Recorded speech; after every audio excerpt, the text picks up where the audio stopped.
صحافیوں کے phone tape کرانے کے لیے اسرائیل کی ٹیکنالوجی کو استعمال کیا، اس کے اوپر جو ہمارا موقف ہے اور جو ہم کرنے جا رہے ہیں اس کے اوپر بات چیت کرنی ہے، وہ آپ کو بتانا ہے۔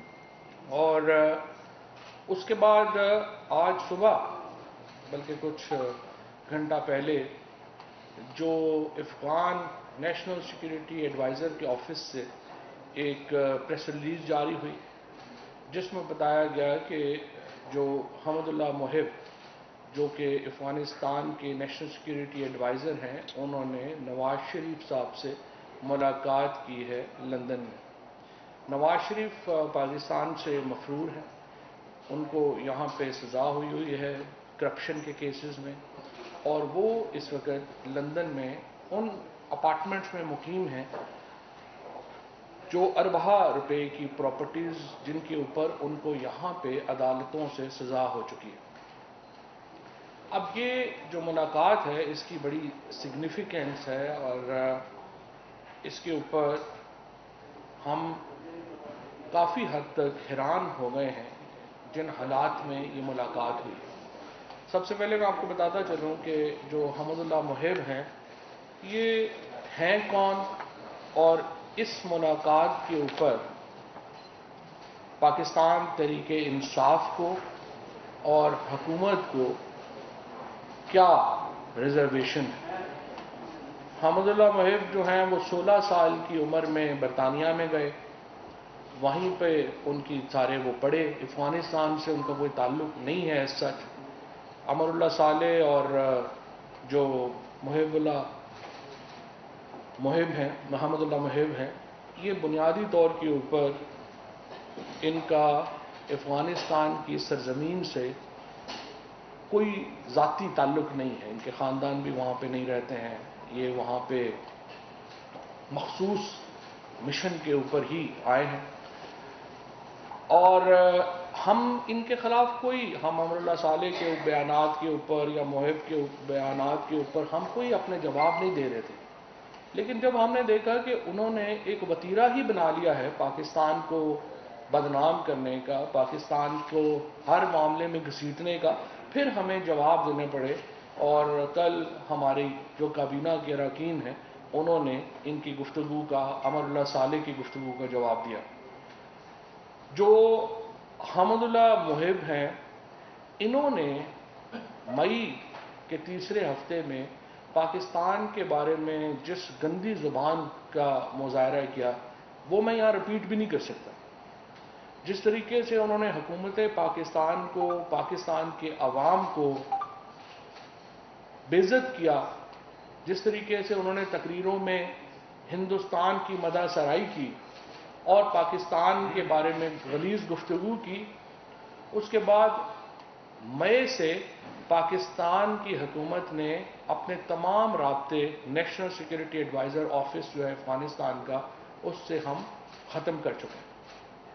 ہم نے یہ بات واضح کی ہوئی ہے کہ ہم ان صاحبان سے کوئی اپنی جو گزارشات ہیں، جو پالیسیز ہیں، ان کے اوپر گفتگو ہم نہیں کرتے۔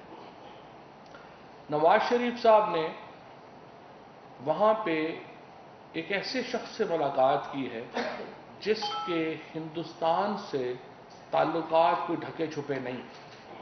دلچسپ بات یہ ہے کہ مئی کے تیسرے ہفتے میں جب حمد اللہ محب نے پاکستان کے خلاف گفتگو کی، اس کے فوراً بعد جب ان کی ملاقاتیں جو ہیں وہ ہندوستان کی سیکیورٹی اسٹیبلشمنٹ سے ہوئی، اور انہوں نے وہاں پر بھی پاکستان کے خلاف گفتگو کی۔ اب یہ جو نیکسس ہے، یہ جو افغانستان کے کچھ یہ لوگ ہیں اہلکار، افغانستان کے عوام سے، افغانستان کے اندر امن و امان سے ہماری کمٹمنٹ ہے۔ پاکستان نے یہاں پہ 50 لاکھ سے زیادہ افغان مہاجرین کو پناہ دی، وہ یہاں پہ آئے، پاکستانیوں نے اپنا دیدہ و دل فرشراہ کیا اپنے افغان بھائیوں کے لیے۔ ہم نے کیا قربانی ہے جو افغانستان کے لوگوں کے لیے ہم نے نہیں دی؟ اب کچھ دن پہلے آپ نے دیکھا ہوگا جو افغانستان کے طالب علم پاکستان میں پڑھتے ہیں انہوں نے کتنی پاکستان کی حکومت کی، پاکستان کے عوام کا شکریہ ادا کیا کہ ہم نے ان بچوں کو جو افغانستان سے لٹے پٹے خاندانوں سے آئے تھے، ہم نے ان کو وہ مواقع فراہم کیے کہ وہ زندگی میں ایک کامیاب انسان کی زندگی جو ہے وہ گزار سکے۔ اور ہم نے اپنے اس وقت 6000 سے زیادہ افغان طالب علم پاکستان کے مختلف جو یونیورسٹیز ہیں، کالجز ہیں، سکولز ہیں، ان میں پڑھ رہے ہیں۔ ہمارے ہاسپٹلز جو ہیں ان کے اوپر افغانستان کے سے آنے والے جو لوگ ہیں وہ ان سے وہ علاج بھی کرواتے ہیں۔ ہمارے ڈاکٹرز جو ہیں ان کا جو سروسز ہیں وہ بھی ان کے لیے اویلیبل ہوتی ہیں۔ ہم نے ہر طریقے سے افغانستان کے عوام کی مدد کی ہے، اور آج بھی پاکستان افغانستان کے عوام کے ساتھ کندھے سے کندھا ملا کے کھڑا ہے۔ ہم افغانستان میں امن کے لیے جو بات ہے اس کو ہم آگے بڑھا رہے ہیں۔ ہم افغانستان کے اندر ایک انکلوسیو حکومت کے لیے کوشش کر رہے ہیں۔ وزیر اعظم عمران خان کا جو پہلے دن سے ایک مدعا رہا ہے، ان کا جو ایک نظریہ رہا ہے، ان کی جو کوشش رہی ہے وہ یہ ہے کہ ہم افغانستان میں کسی گروپ کے ساتھ نہیں ہیں، ہم افغانستان کے عوام کے ساتھ ہیں۔ اور افغانستان کے عوام کے ساتھ ہونے کا مطلب یہ ہے کہ ہم کابل میں ایک ایسی حکومت کے لیے کوشاں ہیں جس کے اوپر تمام لوگوں کا کنسنسس ہو، جس کے اوپر تمام لوگوں کا اتفاق رائے ہو، جس میں تمام گروہ اس میں جو ہے وہ اتفاق رائے کریں۔ اور جب آپ ایک آئین بنا لیں گے تو اس کے بعد ظاہر ہے کہ آپ کی مرضی ہے کہ اس آئین کے مطابق آپ کیسے چلتے ہیں۔ آپ کا کنسنسس ہونا بنیادی اصولوں کے اوپر ضروری ہے، ہم اس کے لیے کوشاں ہیں۔ اس ضمن میں یہ جو ملاقات ہوئی ہے یہ بہت افسوسناک ہے۔ نواز شریف صاحب اور ان کی پارٹی سے میں پہلے پوچھنا چاہوں گا کہ کیا اس ملاقات سے پہلے کیا نواز شریف صاحب نے اپنی پارٹی سے اجازت لی؟ حکومت کو نوٹیفائی کرنا چاہیے تھا انہیں کہ وہ ملاقات کرنے جا رہے ہیں، اور وہ ان صاحب سے ملیں گے اور یہ ایریاز آف ڈسکشن ہوں گے۔ لیکن اگر انہوں نے حکومت کو مناسب نہیں سمجھا تو میں پوچھنا چاہتا ہوں جو مسلم لیگ نون کی سینئر لیڈرشپ ہے ان سے کہ کیا آپ میں سے کسی کو نواز شریف صاحب نے بتایا کہ وہ کیوں ملنے جا رہے ہیں اور کیا ایجنڈا ہوگا؟ کیا شاہد خاقان عباسی ہیں، خواجہ آصف ہیں، خود شہباز شریف صاحب ہیں، ان لوگوں کو معلوم تھا کہ یہ ملاقات ہونے جا رہی ہے؟ اور کیا کوئی سینٹرل ایگزیکٹو کمیٹی جو ہے پی ایم ایل این کی، اس نے اس کی اجازت دی نواز شریف صاحب کو کہ وہ یہ ملاقات کریں؟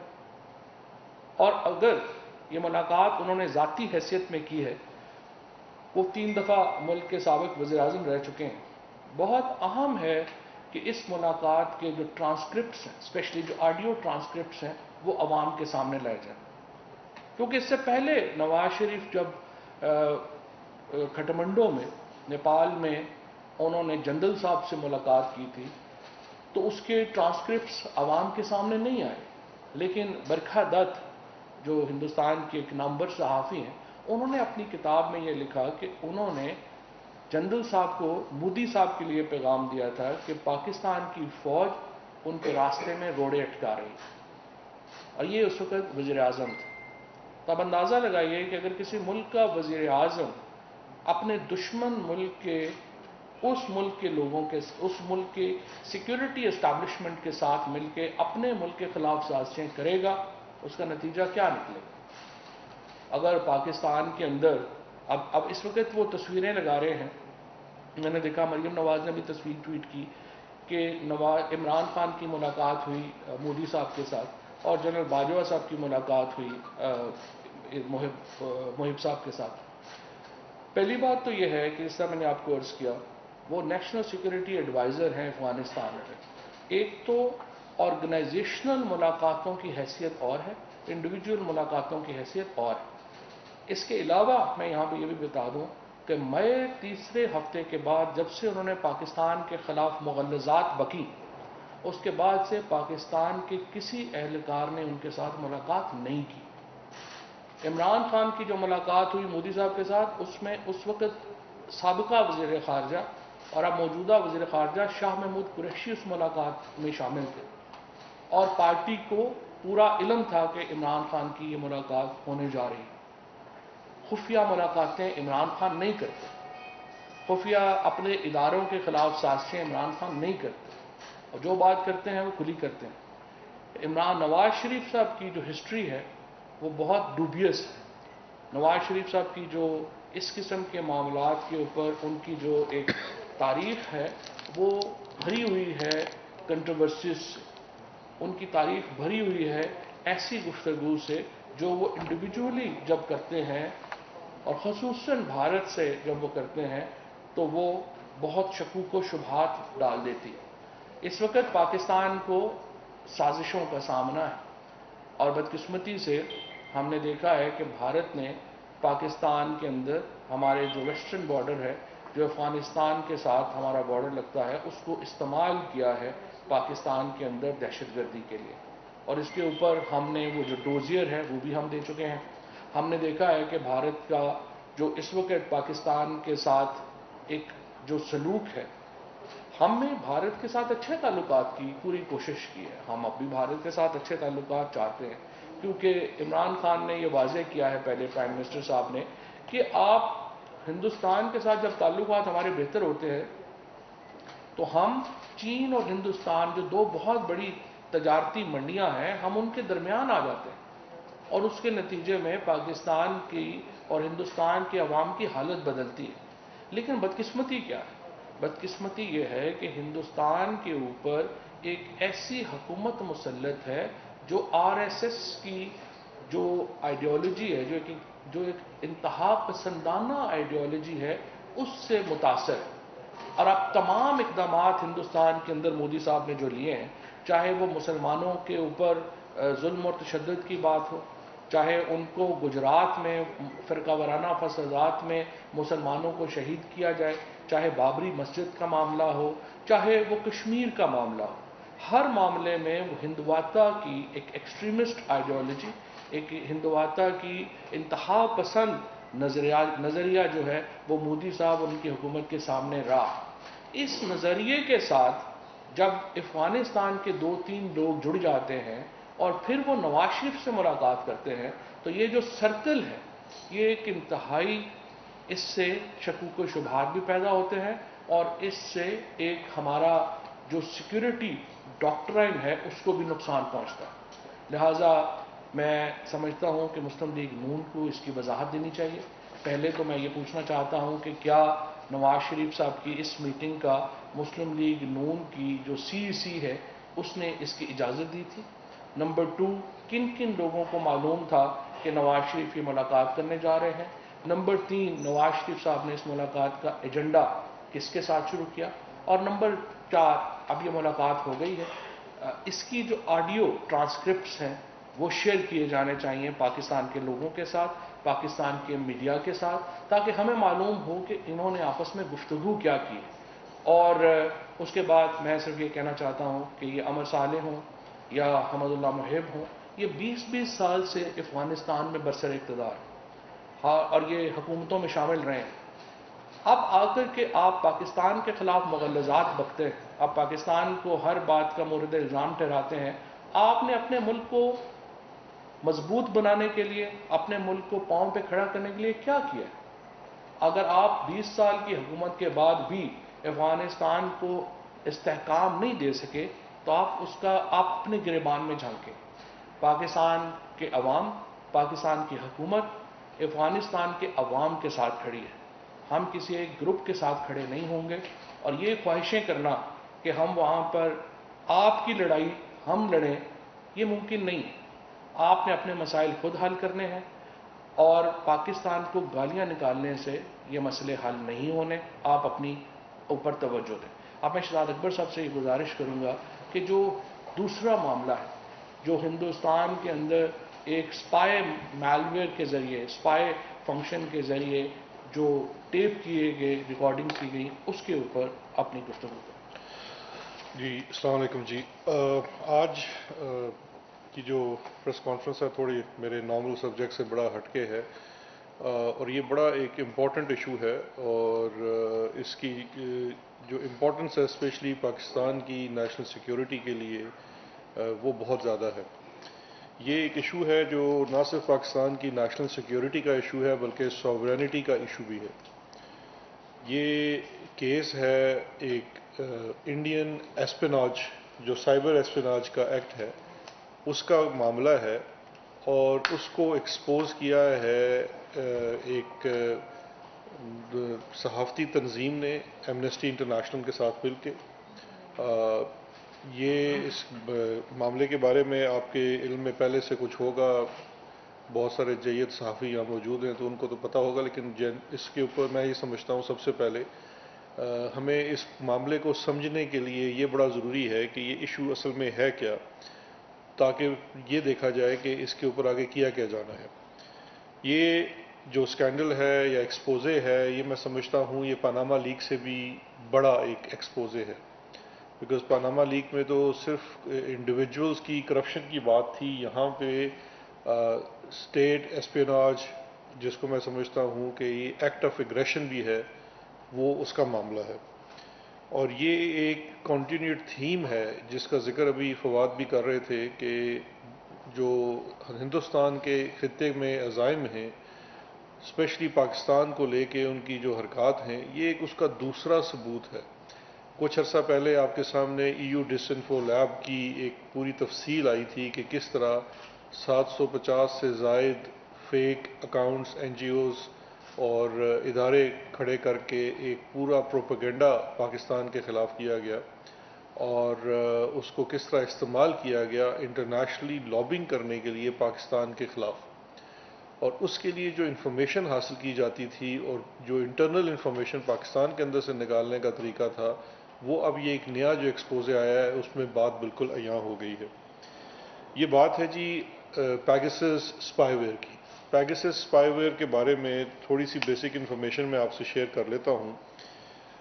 فوربڈن اسٹوریز پیرس بیسڈ ایک نان پروفٹ جرنلزم کا ایک ادارہ ہے، اس نے اور ایمنسٹی انٹرنیشنل نے مل کے 10 جولائی 2021 کو ایک رپورٹ ریلیز کی، جس میں کوئی 17 سے زیادہ نیوز آرگنائزیشن نے ان کے ساتھ مل کے کام کیا، 80 سے زائد جرنلسٹ کی یہ مشترکہ کاوش تھی۔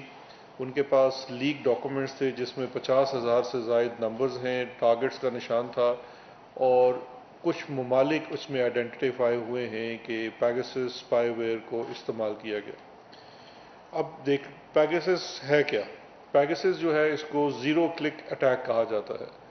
یہ ایک اسپائی ویئر ہے جو اسرائیل کی ایک کمپنی جس کا نام این ایس او ہے، این ایس او گروپ، یہ اس کے جو 3 مالک ہیں ان کے نام کے پہلے حرف کے اوپر مبنی ایک کمپنی گروپ کا نام ہے N S O, Niv, Shalev and Omri, ان تینوں کے نام کے مخفف کے اوپر بنی ہوئی کمپنی ہے۔ یہ کمپنی اس اسپائی ویئر کو بناتی ہے اور 2016 سے یہ اسپائی ویئر وہ مختلف ممالک کو بیچ رہی ہے۔ یہاں پہ یہ ایک بڑا امپورٹنٹ فیکٹ ہے جاننا کہ یہ جو اسپائی ویئر ہے پیگسس، یہ ایک ملٹری گریڈ اسپائی ویئر ہے، یہ صرف ملٹری پرپز کے لیے دیا جاتا ہے، اور اسرائیل کے اپنے قانون کے مطابق یہ صرف اسرائیلی حکومت کی مرضی اور پرمیشن کے بعد کسی حکومت کو ہی بیچا جا سکتا ہے، کوئی انڈیویجول اس کو نہیں خرید سکتا۔ این ایس او گروپ نے یہ 40 سے زیادہ ممالک اور 60 سے زیادہ ابھی تک یہ اسپائی ویئرز بیچے ہیں، لیکن وہ خود ڈسکلوز نہیں کرتے کہ کن کو بیچا گیا۔ جو فوربڈن اسٹوریز پروجیکٹ تھا، یہ پیگسس جس کو پروجیکٹ پیگسس کہا گیا، ان کے پاس جو انفارمیشن اور ڈیٹا آیا اس کے مطابق 10 ممالک کا ان کے پاس ڈیٹا ہے کہ جن 10 ممالک کو جو کلائنٹ تھے این ایس او کے جن کو یہ اسپائی ویئر بیچا گیا، اس میں سے جو ہماری ڈسکشن کے لیے ریلیونٹ ہے وہ اس میں ہندوستان ایک ملک تھا۔ ہندوستان نے یہ اسپائی ویئر لے کے نہ صرف اپنے ملک کے، جیسے فواد چودھری نے پہلے ذکر بھی کیا، صحافیوں کے خلاف جتنے ڈسیڈنٹ تھے، جو بھی مودی سرکار کی بات کی اس کی ایشو کے اوپر بات کرتے تھے یا اس کو کوشچن کرتے تھے، ان کے خلاف استعمال کیا، ایون بزنس جہاں پہ مودی کا کوئی بزنس انٹرسٹ تھا ان کے خلاف استعمال کیا، ججز کے خلاف استعمال کیا انڈیا کے اندر۔ لیکن اس کے ساتھ ساتھ انہوں نے پاکستان کے ہائر آفیشلز جس میں ڈیفنس کے آفیشل شامل ہیں اور prime minister of Pakistan Imran Khan صاحب، ان کے فون کو بھی اٹیک کیا اور ادھر سے بھی ڈیٹا لینے کی کوشش کی۔ یہ جو اس چیز کو رپورٹ گارڈین نے بھی کیا ہے اور یہ 2019 کا واقعہ ہے۔ اب دیکھنا یہ ہے کہ یہ پیگاسس اسپائی ویئر کرتا کیا ہے. یہ زیرو کلک اس کو اس لیے کہا جاتا ہے کہ یہ آپ کے فون کو انفیکٹ کرتا ہے with just sending one message. کوئی میسج آئے گا، آپ نے صرف اس کو کھولنا ہے جیسے ہی میسج کو، تو آپ کا جو فون ہے وہ کمپلیٹلی ہیک ہو جاتا ہے. اچھا، وہ فون کے اندر جب ان کی ایکسیس ہو جاتی ہے تو نہ صرف آپ کا جو ڈیٹا ہے، کانٹیکٹ لسٹ ہے، میسیجز ہیں، بلکہ جو جن کو ہم انکرپٹڈ سمجھتے ہیں end to end software جو ویئرز ہیں، جس طرح سے آپ کے واٹس ایپ ہے یا سگنل ہے، وہ بھی سارا اس کے اندر اس کا ڈیٹا ان کے پاس چلا جاتا ہے. اس کے ساتھ ساتھ آپ کے فون کا کیمرہ بھی استعمال ہوتا ہے. اس پہ اس کیمرے سے آپ کی پوری ویڈیو بن سکتی ہے، اور آپ کا جو فون ہے وہ ایک لائیو ٹرانسمیٹر بن جاتا ہے، کیونکہ اس کے اندر جو ان بلڈ مائک ہے وہ پھر ڈائریکٹ کرتا ہے. تو یہ ایک انتہائی خطرناک قسم کا ہے. یہاں پہ یہ امپورٹنٹ چیز سمجھنے کی ضرورت ہے کہ یہ جو این ایس او کا سافٹ ویئر جب کسی ملک کو بیچا جاتا ہے تو اس کے ایگریمنٹ کا یہ حصہ ہے کہ یہ صرف ملٹری پرپز کے لیے ٹیررزم کے معاملے میں ٹیررسٹ کے خلاف استعمال ہو سکتا ہے. یہ اس کا ایک کانٹریکچل کنڈیشن ہے.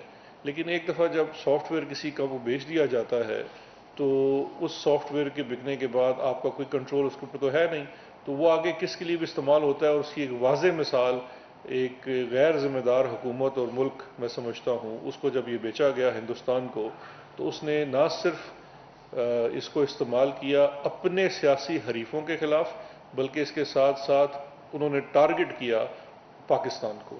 تو یہ ہے کہ یہ پیگاسس اسپائی ویئر ہے کیا. اس کے ساتھ یہ صرف پاکستان کے ساتھ نہیں ہوا، اس کے ساتھ کوئی 10 ممالک اور ابھی جو لسٹ ہوئے ہیں اس میں 10 پرائم منسٹرز کو ٹارگٹ کیا گیا مختلف ممالک نے، جس میں سے 3 پریزیڈنٹ اور 1 کنگ بھی ہیں. پاکستان کا میں نے آپ کو بتا دیا کہ پاکستان میں پہلے بھی ایک دفعہ یہ انفارمیشن آئی تھی کہ سینئر ملٹری آفیشلز کو ٹارگٹ کیا گیا، ان کے فون ہیک کرنے کی کوشش کی گئی، اور اس کے بعد یہ پرائم منسٹر کو بھی ٹارگٹ کیا گیا. اچھا، یہ ایک کوئی ون آف انسیڈنٹ نہیں ہے یا ون آف چیز نہیں ہے ہندوستان کی طرف سے. اس کڑی کو اگر آپ جوڑیں، جو ای یو ڈس انفارمیشن لیب کی رپورٹ آئی تھی کچھ عرصہ پہلے، اب وہ جو برسل بیسڈ یہ ریسرچ گروپ نے انفارمیشن دی تھی، جس میں 750 سے زیادہ فیک میڈیا آؤٹلیٹس، جن کے مختلف تھنک ٹینکس اور این جی اوز کو ایک اسٹیبلش کرایا گیا کہ جی 95 ممالک میں کام کر رہے ہیں، وہاں سے انفارمیشن جنریٹ کی جاتی تھی اور وہ ساری فیک انفارمیشن ہوتی تھی، اور اس کو پھر انڈیا ہی کی نیوز ایجنسی ANI سے اس کو آگے پھیلایا جاتا تھا. اور وہ پورا ایک کڑی تھی کہ ڈس انفارمیشن. اور پرپز کیا تھا؟ صرف ڈس انفارمیشن پرپز نہیں تھا. پرپز یہ تھا کہ پاکستان کے خلاف انٹرنیشنل فورمز جیسے کہ EU ہے، اس کی مختلف ذیلی ادارے ہیں، باڈیز ہیں، جہاں پہ آپ کی ٹریڈ کو لے کے، آپ کے دیگر معاملات کو لے کے ہر وقت آپ ان کے ساتھ نیگوسیشنز میں ہوتے ہیں.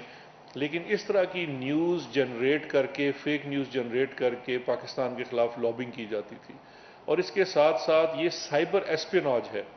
یہ قانونی طور پہ پاکستان کے جو UN کا چارٹر ہے، انٹرنیشنل چارٹر ہے، اس کی بھی خلاف ورزی ہے. پاکستان کی سوورنٹی کے اوپر یہ حملہ ہے، because cyber espionage is basically this is a military grade software جس کو استعمال کیا گیا، تو یہ ایک حملے کے مترادف ہے. اب اس میں سوال یہ پیدا ہوتا ہے کہ ہم کرنے کیا جا رہے ہیں. ہم نے بھی انیشل کنسلٹیشن کی اور اس پورے معاملے کو دیکھا. پہلی تو چیز یہ ہے کہ یہ ایک سیریس ایشو آف کنسرن ہے. اس معاملے کو ایسے نہیں چھوڑا جا سکتا. ابھی تک یہ جتنی رپورٹ آئی ہے پچھلے 10-12 دنوں میں، اس کے اوپر فرانس آلریڈی ایک سٹیپ اٹھا چکا ہے اور انہوں نے اپنی ایک پراپر انٹرنل انویسٹیگیشن آتھرائز کر دی ہے اس پورے معاملے کو دیکھنے کی. اسی لیے پاکستان نے بھی فیصلہ کیا ہے اسی طرح سے کہ پاکستان بھی ایک تھورو اس کے اوپر انویسٹیگیشن کرنے جا رہا ہے، فارمل انویسٹیگیشن کرنے جا رہا ہے، جس سے اسپائی ویئر کی جو ہیکنگ اور جو بھی اس سے آفیشلز کو ٹارگٹ کیا گیا پاکستان میں، اس کا پتہ چلایا جائے گا. یہ جو انویسٹیگیشن ہے یہ انٹر ایجنسی کوآپریشن سے کی جائے گی، جس کے اندر انٹیلیجنس ایجنسیز کے علاوہ FIA بھی ہوگی اور کوئی سینئر آفیشلز فارن آفس کے، interior ministry and cabinet division, وہ بھی اس میں شامل ہوں گے. تو اس کو انویسٹیگیشن کر کے اس کے اندر جو بھی اس کی فائنڈنگز ہوں گی ان کو انٹرنیشنلی شیئر کیا جائے گا تمام فورمز کے اوپر انکلوڈنگ دی UN۔ اس کے ساتھ ساتھ جو گورنمنٹ کی سینئر لیگل ٹیم ہے وہ اس پورے ایشو کو ایگزامن کر رہی ہے، اور ان لائٹ آف جو بھی فائنڈنگز آتی ہیں ایک لیگل اسٹریٹجی بھی ڈیوائز کرنی ہے، بیکاز پاکستان ایک رسپانسبل ملک ہے اور ہم نے اپنی جو سالمیت ہے اور سوورنٹی ہے اس کی حفاظت کرنی ہے، اور جو ہمارے لیگل رائٹس ہیں ان کو استعمال کرنا ہے اس اسپیناج کو اور اس اٹیک کو روکنے کے لیے۔ اس کے اندر مختلف آپشنز زیر غور ہیں، جس میں اس معاملے کو یونائٹڈ نیشن اور اس کے ذیلی اداروں کی سطح پہ اٹھانا ہے، EU کی سطح پہ اٹھانا ہے، کیونکہ یہ صرف پاکستان کے ساتھ نہیں ہوا، انٹرنیشنلی ہوا ہے۔ اس کے ساتھ ساتھ جو رائٹس ہیں، پریویسی کے رائٹس ہیں، اسپیشلی پرائم منسٹر کے اور دیگر آفیشلز کے جو وائلیٹ ہوئے ہیں، ان کی بیسس کے اوپر مختلف انٹرنیشنل فورمز کے اوپر لیٹیگیشن بھی زیر غور ہے۔ تو یہ تمام چیزیں اس وقت زیر غور ہیں۔ مین چیز یہ ہے کہ Pakistan takes this as an attack on its sovereignty and considers this an Indian cyber espionage against Pakistan. Pakistan is going to take legal action against India on this subject, and Pakistan has authorized a formal investigation into the matter to see whose phone had been hacked and compromised and what information was taken out. تو یہ اس کے اوپر آپ سب کو آگاہ کرنا تھا۔ Thank you very much. Ejaz صاحب GNN سے۔ فواد چودھری صاحب، مجھے دو سوال آپ سے پوچھنے ہیں۔ ایک تو پرائم منسٹر صاحب نے گزشتہ روز جو تقریر کی اس میں کشمیر میں آزاد کشمیر والوں کے لیے 3 آپشنز دینے کی بات کی۔ کیا پرائیویسی کی ریزولوشن میں یہ آپشن استعمال ہو سکتے ہیں؟ نمبر 1۔ اسی میں یہ بتا دیں کہ کیا کہیں یہ نیشنل سیکورٹی سے ریلیٹڈ ایشو ہے؟ پرائم منسٹر صاحب نے یہ بھی کہا کہ بہت کچھ بتا نہیں سکتا، لیکن کیا کہیں یہ ڈسکشن ہوئی، پارلیمنٹ کو اس بات میں لیا گیا؟ نمبر 1۔ ایک تو یہ سوال ہے۔ دوسرا سوال یہ ہے کہ نواز شریف صاحب کے حوالے سے جو آپ نے گفتگو کی ہے، تو کیا نواز شریف صاحب کو حکومت کی نظر میں نواز شریف صاحب جو فارمر پرائم منسٹر ہیں ان کو اس قسم کی ملاقاتیں نہیں بھی کرنا چاہیے تھی، لیکن کیا حکومت یہ سمجھتی ہے کہ وہ پاکستان کے غدار ہیں؟ دیکھیے، پہلی بات تو یہ ہے کہ جو آپ نے کشمیر کے اوپر بات کی ہے یہ ہماری اسٹیٹڈ پوزیشن ہے۔ PTI نے اس سے پہلے بھی جب ہم نے الیکشن بھی لڑے ہیں، ہم کشمیر کے لوگوں کو یہ باقاعدہ حق دینا چاہتے ہیں کہ وہ اپنی مرضی سے فیصلہ کریں گے۔ جب ہم یہ کہتے ہیں کہ کشمیر کا فیصلہ کشمیریوں نے کرنا ہے تو پھر ہم امپوز تو نہیں کر سکتے کہ لازماً انہوں نے کیا کرنا ہے۔ ہمارا اسٹیٹڈ پوزیشن ہے، جو یونائٹڈ نیشنز کی ریزولوشن ہے اس کے تحت پلیبسائٹ ہونا ہے، وہاں پہ یہ فیصلہ ہونا ہے کہ کشمیریوں نے پاکستان کے ساتھ جانا ہے یا ہندوستان کے ساتھ جانا ہے۔ اس کے بعد یہ پاکستان کا ہمارا ہمیشہ یہ موقف رہا ہے اور یہ اسٹیٹڈ موقف ہے کہ کشمیریوں کو یہ حق دیں گے کہ وہ آگے فیصلہ اپنا خود کریں گے۔ اور جو سچویشن ہے کشمیر میں، کشمیر پاکستانیوں، ان کا دل پاکستانیوں سے ساتھ دھڑکتا ہے، کوئی زبردستی ریلیشن شپ نہیں ہے ہمارا۔ جب اگر آپ ہندوستان کی جو آکوپائڈ مقبوضہ کشمیر کی بھی جو قیادت ہے، آپ اس سے بھی پوچھیں گے، وہ آپ کو بتائیں گے کشمیریوں کا دل پاکستان کے ساتھ دھڑکتا ہے۔ اور عمران خان کشمیریوں کے سفیر، کشمیریوں کا جو حق خود ارادیت کا مطالبہ ہے وہ عمران خان ہی تو دنیا بھر میں لے کے جا رہے ہیں، اور اسی لیے تو ہندوستان کیوں، یہ جو شہزاد صاحب نے بھی آپ کے سامنے تفصیل رکھی ہے، کیوں ہندوستان جو ہے وہ عمران خان کے فون کے پیچھے پڑا ہوا ہے یا باقیوں کے پیچھے پڑا ہوا ہے، اس لیے کہ وہ کشمیریوں کی بات کرتے ہیں، وہ پاکستان کی بات کرتے ہیں۔ جہاں تک نواز شریف صاحب غدار ہیں یا نہیں غدار، ہم نے ان سے سوال پوچھے ہیں، ان سوالوں کا وہ جواب دیں، and let the people decide. Naeem Oscar صاحب، بول ٹی وی۔ سر، آپ نے کہا کہ پرائم منسٹر عمران خان کے فون پہ اور سینئر آفیشلز کے فون پہ حملہ کیا گیا، اٹیک کیا گیا، تو کیا ہم جان سکتے ہیں کہ اس اٹیک میں کسی کو کوئی فائدہ یا کوئی سکسیسفل بھی ہوئے ہیں یا نہیں ہوئے؟ دیکھیے، یہ تو ابھی انفارمیشن، اسی کے لیے تو یہ انویسٹیگیشن آتھورائز کی گئی ہے کہ جو انویسٹیگیشن ہوگی، انویسٹیگیشن کرنے کا مقصد یہ ہوگا کہ یہ جو اٹیک ہے یہ دیکھا جائے گا کہ یہ اٹیک سکسیسفل ہوا کہ نہیں ہوا، بیکاز ابھی جو انفارمیشن اس رپورٹ میں سامنے آئی ہے وہ یہ ہے کہ جو پرائم منسٹر ہیں ان کا فون ٹارگٹ تھا انڈیا کی طرف سے، ان کا وہ فون نمبر تھا، جو ان کے پاس لیک ڈاکومنٹس ہیں۔ ہم اس میں جو ہماری انویسٹیگیشن ٹیم ہوگی، یہ فوربڈن سٹوریز جو ہے، جو ریسرچ گروپ ہے، اس کے ساتھ بھی رابطہ کرے گی، ان سے بھی انفارمیشن مانگیں گے کہ اگر وہ کچھ ہم سے شیئر کرنا چاہیں جو بھی وہ لیک ڈاکومنٹس ہیں۔ لیکن اس کے ساتھ ساتھ فونوں کا بھی فورینزک ہوگا، اور اس سے یہ پتہ لگایا جائے گا کہ کیا یہ اٹیک کامیاب ہوا یا نہیں ہوا، اور اس کے بعد یہ پتہ چلا جائے گا کہ کیا انفارمیشن اس میں سے لیک ہو سکی۔ ایک چیز میں صرف آپ کو ایڈ کر دوں، گارڈین اخبار نے مجھے خط لکھا تھا جب یہ سٹوری آنے سے پہلے، اور اس میں انہوں نے مجھے یہ کہا تھا کہ یہ جو پرائم منسٹر آف پاکستان کا جو فون ہے، انہوں نے 3 نمبر دیے تھے، انہوں نے کہا کہ یہ 3 نمبر جو ہیں وہ ٹارگٹ ہوئے ہیں وزیر اعظم صاحب کے۔ تو 2 چیزیں آپ کنفرم کر دیں کہ یہ جو فون ہے وہ وزیر اعظم صاحب کے زیر استعمال رہے ہیں، اور دوسرا یہ کہ آپ اس کی جو تحقیقات ہیں یا فورینزک ہیں وہ اس کی ہونا ضروری ہے تاکہ پتہ چلایا جا سکے کہ یہ آپریشن کامیاب ہوا ہے یا نہیں ہوا۔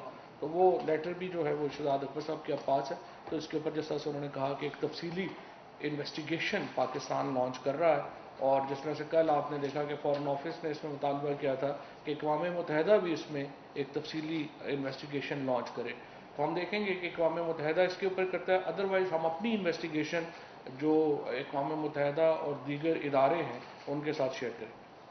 سناؤ صاحب ڈان سے سر، شہزاد صاحب وہ انویسٹیگیشن ٹیم نوٹیفائی ہو گئی ہے، کتنے ٹائم پیریڈ ہے اس کا، کتنے عرصے میں یہ اپنی انویسٹیگیشن مکمل کریں؟ نہیں، ابھی جیسے میں نے کہا ہے کہ کنسلٹیشن ہو چکی ہے، اس رواں ہفتے میں ٹیم بھی نوٹیفائی ہو جائے گی کہ اس میں کون کون ٹیم میں ہوگا، اور ان کو ٹائم لائن بھی دی جائے گی۔ چونکہ اس میں کچھ باہر بھی لوگوں سے رابطہ کرنا ہے، تو آئی تھنک یہ تھوڑا سا ٹائم کنزیومنگ ہوگا۔ اب یہ صبح فیصلہ کریں گے پرائم منسٹر کہ ان کو کتنا ٹائم دینا ہے، 2 ماہ 3 ماہ لگ سکتے ہیں اس کے اندر۔ ریاض سنگھ صاحب نیو نیوز سے۔ سر یہ بتائیے کہ پاکستان جو ہے وہ سائبر کرائم کے حوالے سے دنیا کے جو ڈیولپ کنٹریز ہیں ان سے بہت پیچھے ہے۔ مشرف دور میں جیسے سائبر کرائم کا جو ایک بل ہے وہ بنا تھا، لیکن وہ آج تک اس کی امپلیمنٹیشن نہیں ہو سکی، نہ ہی کوئی الگ سے پروسیکیوشن ہے اس کی، نہ ہی کوئی اس کی کورٹس ہیں اور نہ ہی جج۔ تو آپ کیسے یہ انٹرنیشنلی اس ویری ٹیکنالوجی اور انڈین کے کام کو فیس کریں؟ میں تھوڑی سی آپ کی انفارمیشن اپڈیٹ کر دیتا ہوں۔ پاکستان میں سائبر کرائمز کو لے کے پاکستان الیکٹرانک کرائم ایکٹ 2017 سے نافذ العمل ہے، اور اس کے تحت ہی کیسز رجسٹر ہوتے ہیں، اس کے تحت ہی پروسیکیوشن ہوتی ہے۔ جہاں تک باقی چیزوں کی بات ہے کہ یہ ایشو جو ہے، جو یہ والی ہیکنگ ہے، اس میں تو جورسڈکشن دیکھنی پڑے گی۔ ہم صرف کسی ڈومیسٹک انویسٹیگیشن کے بعد یہاں پروسیکیوشن کی بات نہیں کر رہے۔ وہ ضرور ایک آپشن ہوگی، لیکن اس آپشن کے بعد آپ کے پاس انٹرنیشنل فورمز کی آپشنز ہیں۔ ہم پاکستان آلریڈی کل فارن آفس کے تھرو مطالبہ کر چکے ہیں اقوام متحدہ سے کہ وہ اس کی ایک انٹرنیشنل سطح پہ بھی انویسٹیگیشن کروائی جائے۔ لیکن اس کے ساتھ ساتھ جس اسرائیلی کمپنی نے یہ سافٹ ویئر بنایا ہے، وہ اس وقت سبجیکٹ ٹو لٹیگیشن بن جاتے ہیں، جو بھی اس چیز انویسٹیگیشن سے معاملے باہر آنے ہیں۔ اور صرف اس میں پینل ایکشن، کرمنل ایکشن نہیں ہوتا، اس میں ٹاٹ کا ایک آپشن آپ کے پاس موجود ہوتا ہے کہ آپ کے کسی بھی بنائے ہوئے پروڈکٹ سے، میں آپ کو ایک مثال دے رہا ہوں کہ اگر آپ کے بنائے ہوئے کسی پروڈکٹ سے مجھے کوئی نقصان پہنچا ہے، تو میرے پاس اختیار ہے قانون کے تحت کہ میں آپ کے خلاف مقدمہ کر سکتا ہوں۔ تو پاکستان جو حکومت ہے اس وقت، جو لیگل ٹیم ہے، وہ اسی چیز کو غور کر رہی ہے کہ کون سے آپشنز وائبل آپشنز ہیں جن کے اوپر کام کیا جانا ہے۔